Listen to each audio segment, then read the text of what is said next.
22. 답장.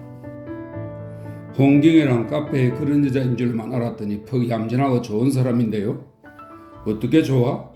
모든 걸은 모든 걸이지만은 얌전하고 싹싹해 보이지 않아요? 병화도 경애를 칭찬하는 것이 반갑기는 하나 단순히 싹싹하고 얌전하다고만 칭찬하는 것은 미흡하였다. 그보다도 경애가 자기네 일을 용감하게 도와주는 것을 칭찬하여 주었다면 더 좋았을 것이다. 카페 계집애려니 하는 생각은 어떻게 해보았어? 네게 들었어? 필수는 대답이 딱 막혔다. 듣기에 편지를 몰래 보고 알았다는 말을 해도 좋을 것 같기는 하나 그만두어버렸다. 진곡에 그 집에 다니잖아요? 어쨌든 선생님 행복이십니다. 그런 좋은 데가 있는데 왜 여기서 이 고생을 하셔요? 어서 떠나셔요. 필순이는 놀린다. 당치 않은 소리 마라. 그런데 참 여기 좀 앉아. 할 말이 있으니. 병화는 벽에 기댔었던 필순이가 가까이 앉기를 기다려서 은근히 말을 꺼낸다. 공장도 이제는 멀미가 나지? 그저 그렇지요. 하고 병화는 잠깐 침음하다가 이젠 음력설도 얼마 아니 남았으니까 필순이도 19이 되나 20이 되나? 그건 왜 물으세요? 하고 필순이는 웃는다. 아니 내가 중매를 하나 들어버리고 허허 얌전한 신랑이 하나 있는데 병화는 또 금시로 실없어져 버린다. 몰라요 하며 필순이가 일어서려니까 잘못했어. 다시는 그런 소리 안 할게. 앉아요. 하고 병화는 빌어서 앉히고 그런 실없는 소리는 안 하리라고 생각하였다. 그러니 지금 새삼스럽게 공부를 다시 시작한다 할 수도 없고 언제까지 공장을 다닌다 할 수도 없고 시집은 가기 싫다고 어떻게 하면 좋담? 그야 내가 걱정을 안 해도 아버지 어머니께서 더 걱정을 하실 것이요. 필순이도 생각이 있겠지만은 뭐 걱정이야요? 죽어버리면 고만이지요. 무에 알뜰한 세상이라고. 필순이는 이런 소리를 잘 하였다. 이맘때 계집애는 이런 말을 입에서 저절로 나오는가 싶었으나 어쨌든 가엾은 일이라고 병화는 생각하였다. 이를 전에 받은 덕기의 편지가 생각났다. 청춘의 꿈을 아름답게 꾸게 해주어라. 병화는 코웃음을 무심코 친다. 필순이는 혼자 실소를 하는 것을 말걸미 쳐다보다가 왜 웃으세요? 하고 묻는다. 아니 죽는다니 말이야. 죽기는 그렇게 쉬운 일인 줄 아나? 하고 병화는 듣기의 말을 냉소한 것이나 딴청을 하고 나서 그래 공부는 해보고 싶어? 하고 묻는다. 머릿속에는 여전히 듣기의 생각을 하는 것이나 벼랑간 공부하겠느냐는 말을 꺼낸 것은 듣기의 말을 전하려는 것은 아니었다. 왜요? 무슨 도리가 있어요? 필순이는 듣기의 말이 나오고 마는 게다 하며 반색을 안 할 수 없었다. 어쨌든 할 수 있다면 해보겠어? 글쎄 어떻게 해요? 제일 집안 때문에. 집안일은 어떻게 되었든 간에. 집안일만 아니면 19 아니라 29이 되기로 못할 게 있어요?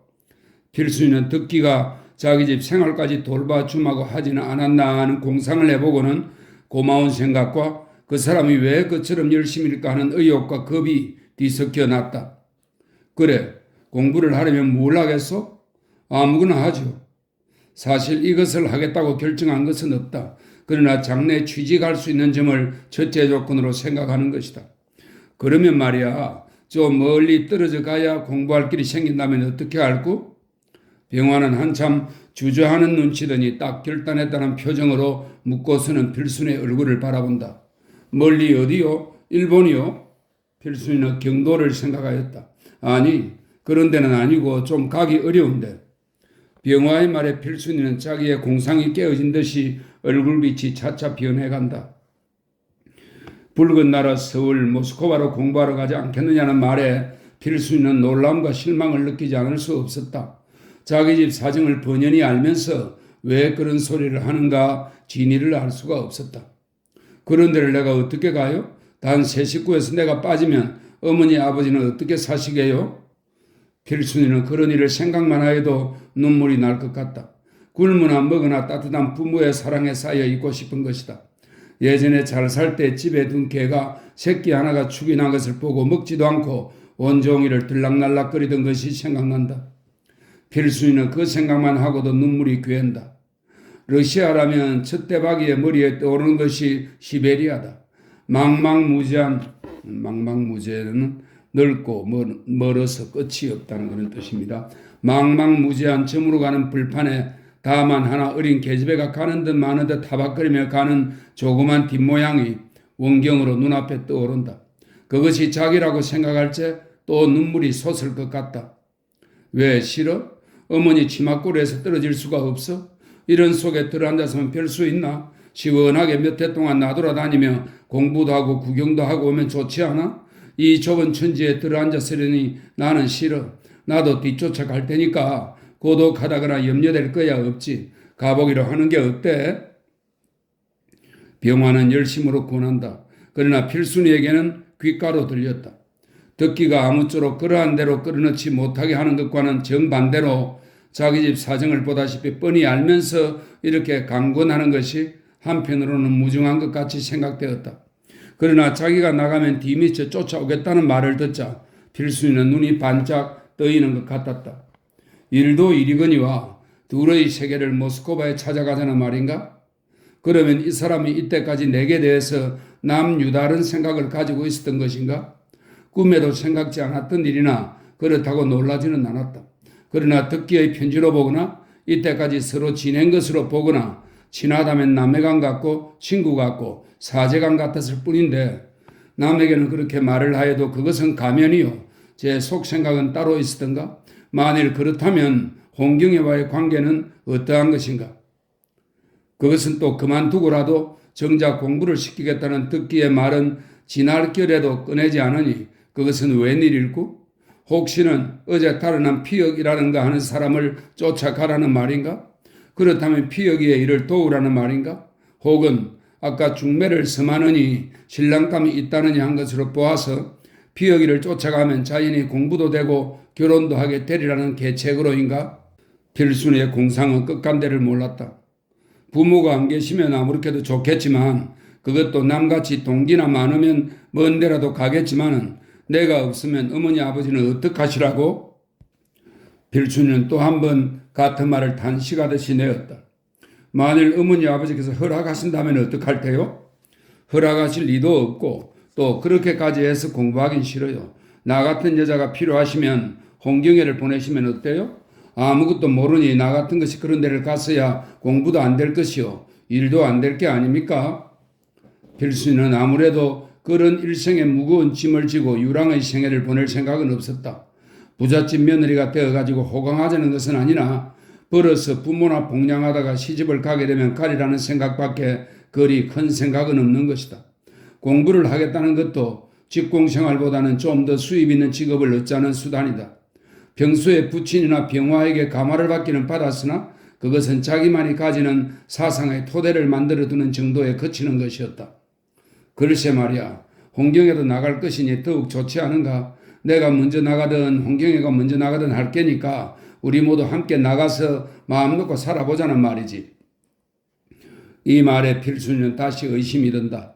아까 말 눈치로 보아서는 둘이만 나가자는 것 같더니 홍경애까지 데리고 가면 자기에게 무슨 애욕을 가지고 권하는 것이 아닌 것은 분명하다.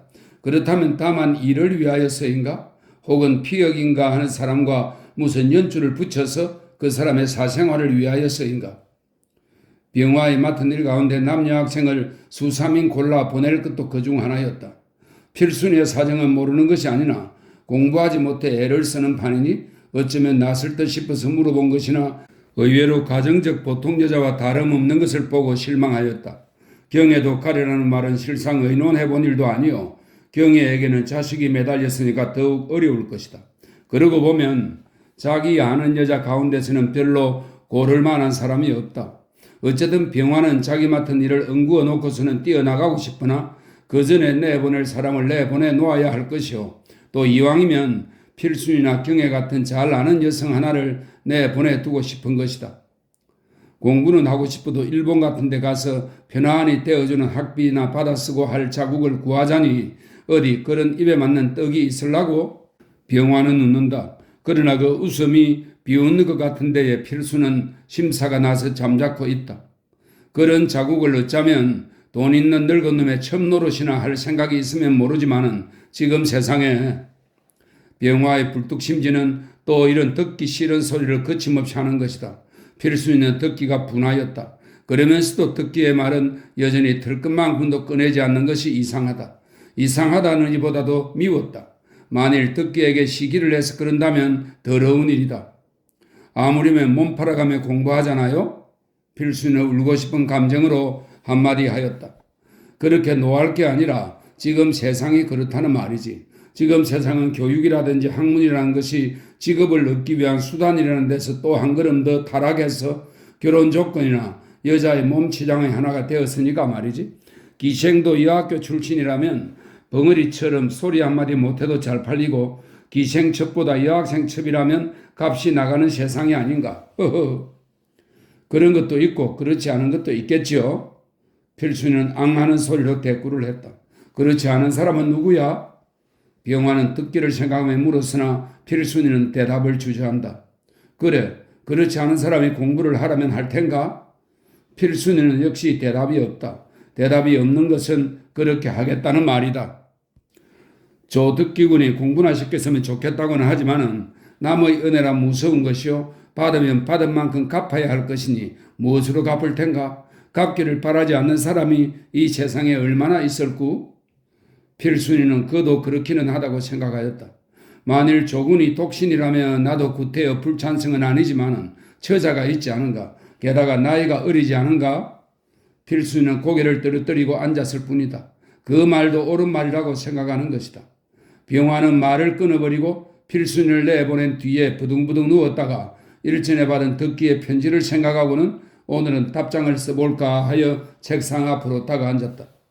서랍을 우선 여니 듣기의 찢어진 편지가 나온다. 일진의 피어기와 만나게 되던 날 나갈째 또 무슨 일이 있을까 봐 편지를 모두 찢어버리는 길에 이 편지도 찢어버리려다가 답장을 쓰고서 버리려고 아직은 둔 것이다. 혹시 필순이가 이 편지를 꺼내보지는 않았을까 하는 생각을 하니 이렇게 눈에 띄일 때 넣어둔 것이 안 되었다는 생각도 하면서 두 쪽이나 봉투에서 꺼내서 맞붙여가며 다시 한번 훑어보려니까 한편에는 제 차례대로 넣었으나 한 토막편은 중간에 차례가 바뀌었다. 두 동강에 쭉 찢었다가 넣어둔 것이니 바뀌면 두 편이 다 바뀔 것이었다. 꺼내봤구나 하며 병화는 하는 수 없다는 생각을 하였다. 무료한 세월이 고치에서 실풀리듯이 지리하게도 질질 끌려나가네. 불과 20여세의 인생이 무료화됐어야 나도 벌써 쓰레기통에 들어갈 소리일지만은 좀 더 긴장한 그날을 못 보게 될지 도리어 감옥에 들어가 있는 사람은 긴장한 저항력과 풀려나갈 앞날의 희망을 가지고 있을 터이니 많지 이따위로 죽지 못해 사는 생명보다는 훨씬 값이 있을 것일세. 술도 돈 있어야 먹고 연애도 돈 있어야 하지 않나. 낮잠이나 잘 수밖에. 요새로 신경이 부쩍 날카로워진 병화는 이 편지를 중간에서 뜯어보지는 않을까봐 일부러 이런 말을 쓴 것이다. 자네 요새 시험 준비로 바쁠 테지. 바쁜 자네로 보면 할 일 없어 빙빙 도는 내가 부러울지 모르겠지만 나는 자네가 새삼스럽게 부러우이. 사실 내게 대해서 시간과 생명은 제이타쿠한 것일세. 제이타쿠란 말을 뭐라고 번역했으면 좋겠나. 사치품이라 할까? 쓰고 남아서 주체를 못할 것이라 할까? 쓸데없는 객담일세. 그러나 나보다도 더한 사람이 이 세상에는 얼마든지 있을 걸세. 자네가 말한 자살인가 정사인가를 한 두 여자야말로 세상에서는 사회적 의미가 어떠하니 교육상 어떠하니 하지만 그야말로 제이탁관 생명일세. 자네도 두 가지 원인이 있느니 어떠느니 하였지만 20남은 먹은 계집애가 인생에 대해서 무엇을 안다고 죽는다 말인가. 그건 그야말로 남아있게 한 것, 금방진 것일세. 금방지다느니보다도 먹을 걱정이 없고 어리광으로 자라나서 나중에는 제 생명까지를 손에 가지고 다니는 베니트 케이스나 콤팩트점으로 알기 때문일세. 돈 있는 집 자재 쳐놓고 무예나 몸에 오래 지니는 법이 있던가?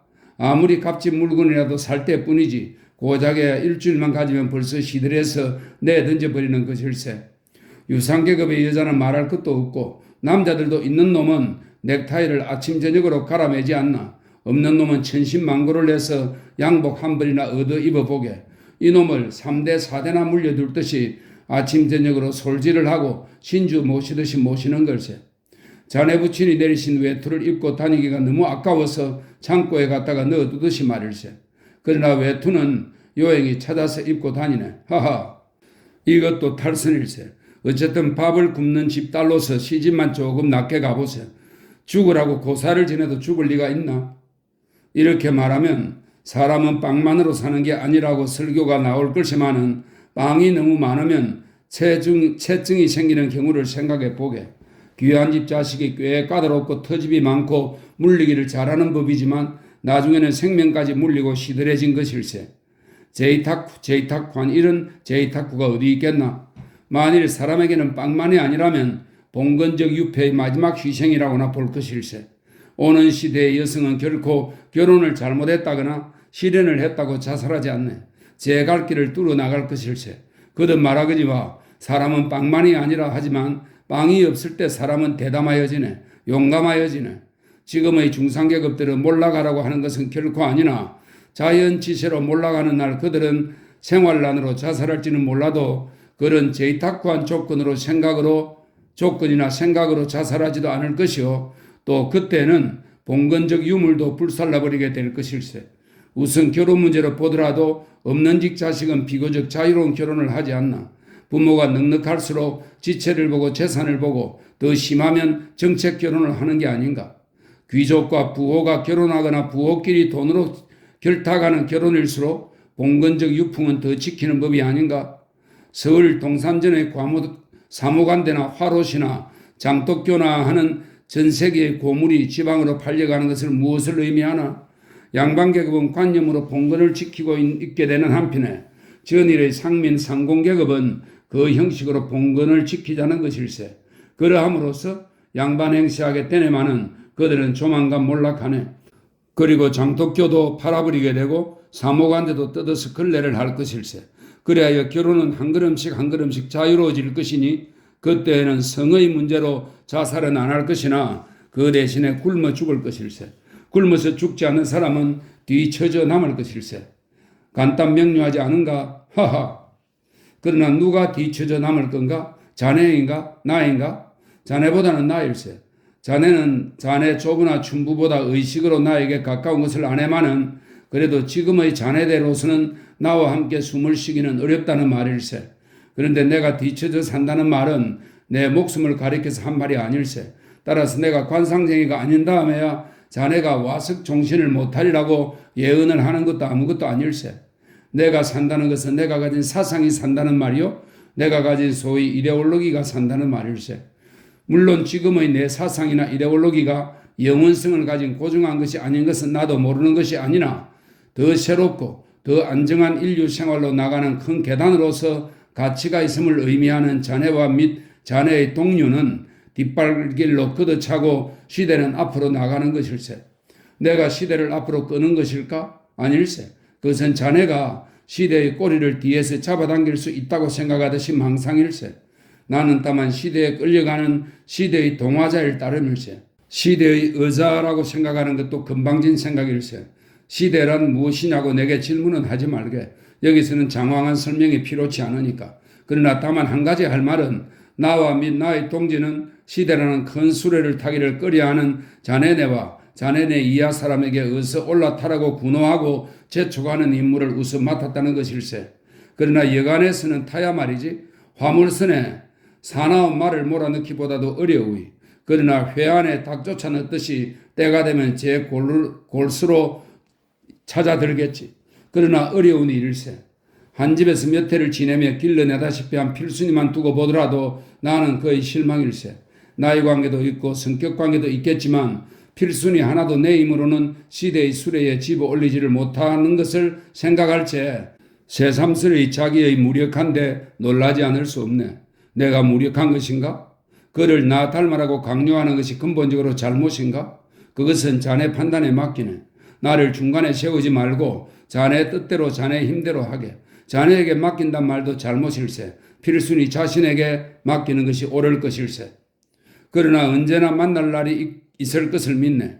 필순이와 자네를 함께 만날지 필순이가 앞서오고 자네가 뒤쳐져 올지 그것은 모르겠지만 자네들이 시대의 꼬리를 붙들고 늘어지는 자네의 조부는 미국 불어나여 돌아가시지 않나.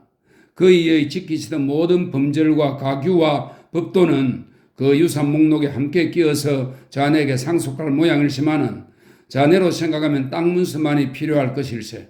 그러나 그 땅 문서까지가 대수롭지 않게 생각될 날이 올 것일세. 자네에게는 시대에 대한 민감과 양심이 있는 것을 내가 잘 아니까 말일세. 자네 부친 그이는 자네 조부에게는 기독 교도로서 이단이었지만은 자네에게는 시대의식으로서 이단일 것일세. 그에게는 얼마 동안 술잔과 19세기 인형의 무릎을 맡겨두는 것도 좋은 일이나 아편을 정말 자세지는 않게 주의를 하게. 그리고 홍경에 이 여자는 아마 자네 부친의 것이라느니보다도 내 것이 되기 쉬울 가능성은 있네마는 그는 19세기가 아니라 20세기의 인형일세. 그 정도로 나는 사랑할지 모르네. 그만 좀 알아두시게. 더 쓸 것도 없고 썩이도 싫어이. 부득 요령의 잔소리일세. 그러나 요령 있는 말을 하다가는 감수가 될 것이 아닌가? 23. 전보. 영감의 병은 차차 눈에 안 띄게 침중하여 들어갔다. 따라서 지주사, 창훈이, 최참봉들, 사랑사람들은 밤중까지 안방에 들어와 살다시피 되었다.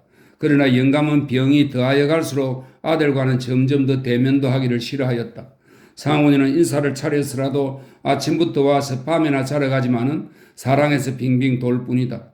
영감이 요새로 부쩍 더 그러는 데는 이유가 아주 없는 것은 아니다. 돌아갈 때가 가까워서 그런지 덕기를 보고 싶다고 몇 번이나 편지를 띄우고 전보를 쳤다. 그러나 아무런 회답이 없어 영감은 가뜩이나 손자놈을 못마땅하게 생각은 하면서도 날마다 아침 저녁차 시간만 되면 기다리는데 상훈이는 그런 줄은 모르고 긴치 않게 한다는 소리가 아버지 병환이 그렇게 침중하신 태도 아니요. 그 애는 졸업시험이 며칠 안 남았으니 아직 그대로 내버려 두시지요. 하고 서두를 필요가 없다는 듯이 말렸다. 물론 그것은 앓는 부친이 자기 병에 겁을 내는 듯하여 안심을 시키느라고 한 말이요. 또 사실 듣기를 그렇게 시급히 불러낼 필요가 없어서 그렇게 한 말인데 부친은 불효령을 당장 터뜨렸다. 전보를 쥐고 편지를 해도 답장조차 없는 것은 아비놈이 중간에서 오지 못하도록 가로막기 때문이라고 야단을 하는 것이다.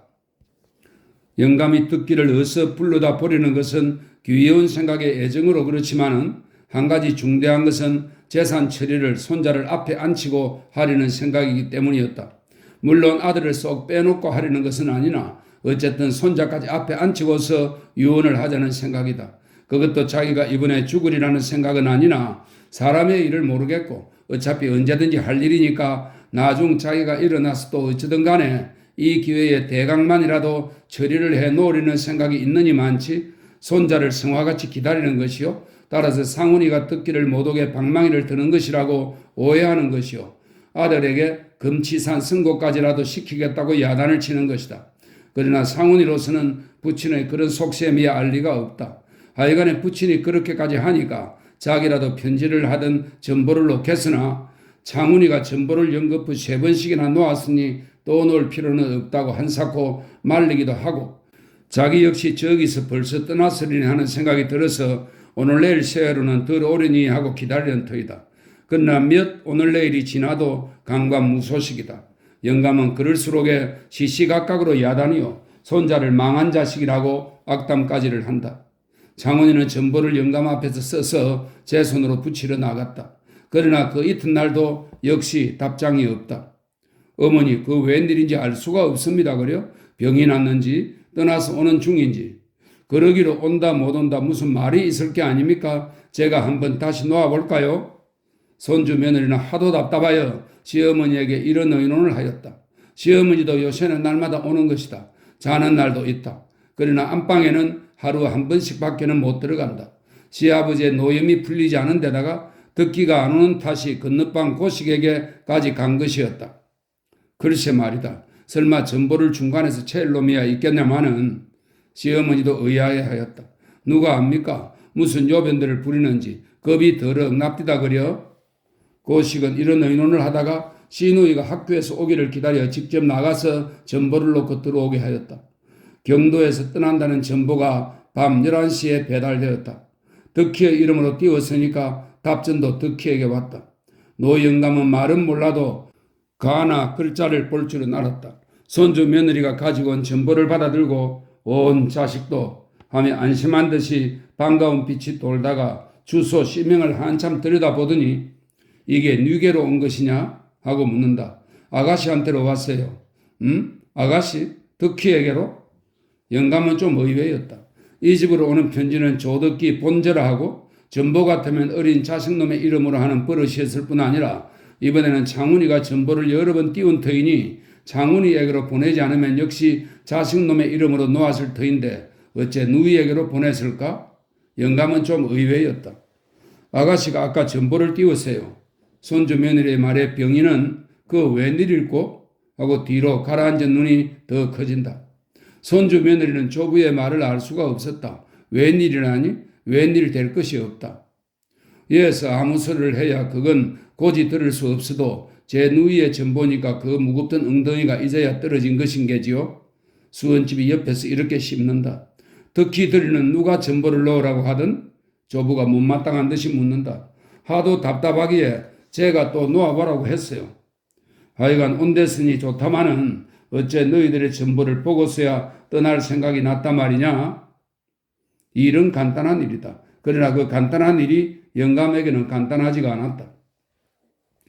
그동안 놓은 전보는 주소가 틀렸는가? 하숙을 옮겼다든? 영감은 하숙을 옮긴 것을 자기에게는 속였던가 하는 의혹도 들었다. 아니에요. 그대로 있나 봐요. 그럼 웬일이냐? 시험으로 바쁘다는 아이가 그동안 어디를 갔었을 리도 없고 너희들이 다른 사람의 전보나 편지가 아무리 가더라도 떠나지 말고 너희가 기별하거든 오라고 일려둔 게 아니냐? 영감은 자기 추측이 조금도 틀림없다는 듯이 역정을 낸다. 그럴 리가 어디 있겠어요? 번지수가 틀렸든지 해서 안 들어갔든지 한 게지요. 손주 며느리의 말도 그럴듯하긴 하였으나 영감은 그래도 그렇게 믿어서 집어치우려고는 하지 않았다. 그럼 전보가 안 들어갔으면 돌아오기라도 하지 않겠니? 그만두어라. 그 애가 오면 알겠지. 돌아오면 알리라고 벼르기로 말하면 영감보다도 걷는 속에서 더 벼르고 기다리는 터이다. 이튿날 저녁에는 덕기가 부산에 내려서 전보를 쳤다. 이때까지 시침이 떼고 있던 것과는 딴판으로 부산에 와서까지 병환이 어떠냐고 전보를 친 것을 보면 퍽 조바심을 하는 모양이다. 영감은 내심으로 기뻐하였다. 하룻밤을 새워서는 겨울날이 막 밝아서 덕기가 들어왔다. 정거장에는 장훈이와 지주사가 마중을 나가 데리고 들어왔다. 장훈이는 덕기가 그저께 덕기의 전보밖에는 받아본 일이 없다고 하는데 펄쩍 뛰며 그게 웬일이냐고 덕기가 속이기나 하는 듯이 종주먹을 내댄다. 낸들 알 수 있어요? 하지만 이상하군요. 아저씨의 그 서투른 일본말로 번지수를 썼으니까 그렇지 않으려고? 덕기는 신지무의하고 이렇게 웃음만 버렸다. 어쨌든 조부가 그만하다는 데에 마음이 놓였다. 이것 봐. 할아버지께서 뭐라고 하시거든 전보 봤다고 얼쯤얼쯤 해두어라. 전보 하나 똑똑히 못 놓는다고 또 벼락이 내릴 테니 학교에서 여행을 갔다고 와서 비로소 전보를 보고 마침 떠나려는데 덕희의 전보가 또 왔더라고 하든지 뭐라고든지 잘 여쭈어 주어야 한다. 그동안 전보 사단으로 얼마나 야단이 났었던지. 장훈이는 타고는 택시 속에서 연애 이런 당부를 하였다. 그게 다 무슨 걱정이세요? 어쨌든 애들 쓰셨습니다. 그러나 다행히 그만하시다니 이 고비를 놓치지 말고 약을 바짝 잘 쓸 도리를 해야지요. 덕기는 장훈이가 병환의 경과 이야기는 안 하고 어느 때까지 전보 놀래만 하는 것이 못마땅하여 치사는 하면서도 핀잔을 주었다. 조부는 일어나 앉히라고 하여 앞뒤에서 부축을 하고 손자의 절을 받았다. 허리만은 조금 거동할 수 있게 되었지만 죽은 사람이나 누워서 절을 받는다는 미신이 기어코 일어앉게 한 것이다.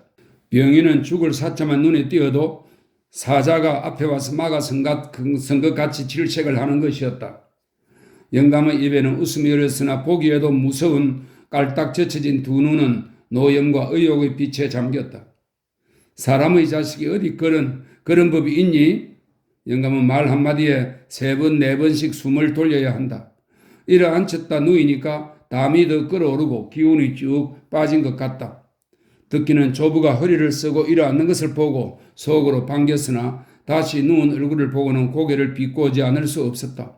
그렇게 혈색 좋던 조부의 얼굴이 불과 한 달 지내에 저렇게도 변해였을까 싶다. 누렇게 뜨고 검은 진이 덕계로 앉은 것은 고사하고 그 멀겋게 누른 빛이 살 속으로 점점 쳐져 들어가는 것 같은 것이 심상치 않아 보였다. 열에 속병에 녹은 사람 같다. 전보를 그렇게 치고 법석을 해야 편지 한 장은 고사하고 죽었다가 살아왔단 말이냐? 돈 30전이 없더라 말이냐?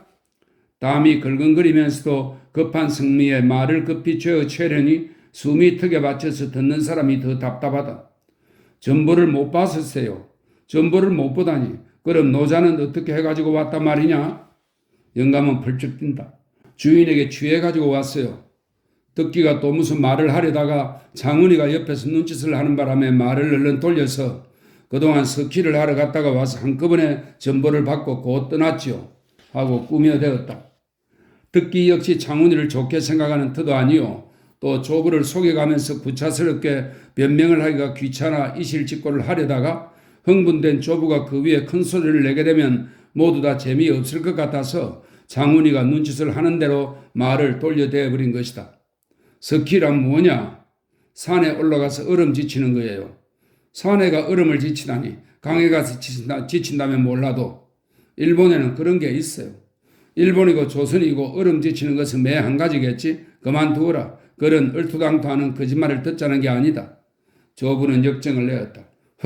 일본에 그런 게 새로 나니? 여기로 말하면 한강에서 얼음을 지치더라마는. 장훈이가 옆에서 이런 밉살 맞은 소리를 하니까 수은집도 쌩그라고 비웃어 보인다.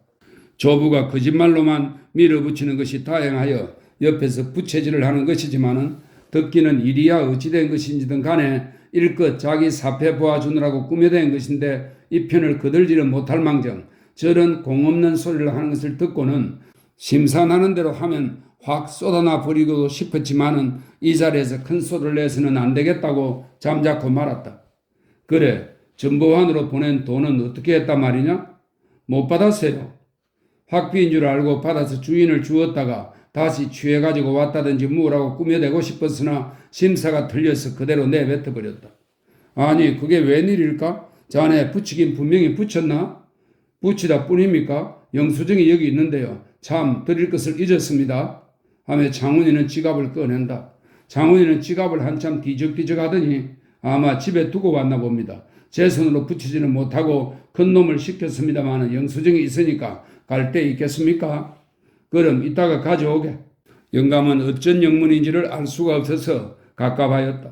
모든 것을 자기 손으로 또박또박이 하지 않으면 마음이 안 놓이는 이 노인의 성미로 이렇게 오래 누워있는 것도 화가 나는데 일마다 모두 외착이 나는 것을 보고는 한층 더 화에 뜨는 것이었다. 영수증만 있으면 나중에 찾기라도 하지요. 잘 알아보지요. 듣기는 조부를 안정시키려고 더 길게 말을 안 하려 했다. 그러나 듣기가 시원스럽게 말을 안 하는 것이 조부가 보기에는 모두 속임수로 얼점얼점 묵주무늬를 만들려는 것 같아 또 화가 나나 멀리 온 귀여운 손자라 참는 수밖에 없었다.